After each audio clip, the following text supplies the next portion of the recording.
Tum tum tum tum tum tum tum tum bra.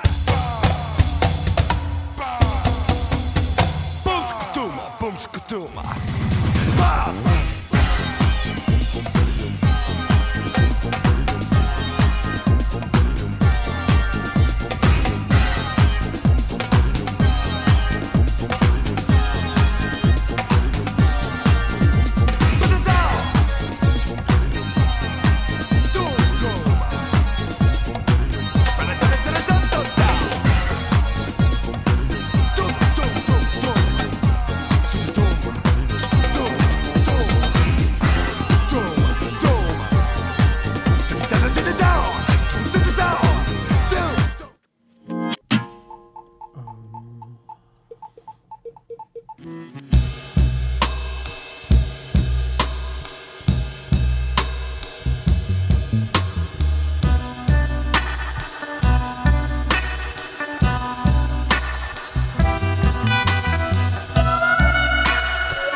Question.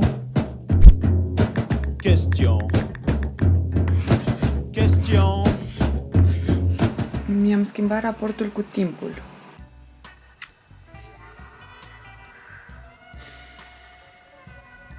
M-am lăsat de fumat și Am învățat să-mi dau mai mult timp mie, să dau timp lucrurilor care au nevoie de timp. Și, în general, am învățat că și atunci când nu faci nimic, timpul trece oricum.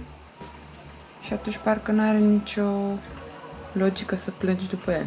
Nu cred că am deprins practici noi, cred că am început să fac ce nu făceam și acum au devenit rutine. mă simt mai bine cu corpul meu și pot să respir.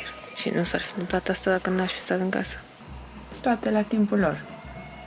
Cred că ar fi asta cu vlogul, pentru că nu e foarte la îndemână să dai așa din casă sau să te expui. Practici de influencer. Practici de videochat. Asta ar fi. Noi practici de videochat. Acum, practic, toată lumea e videochatistă.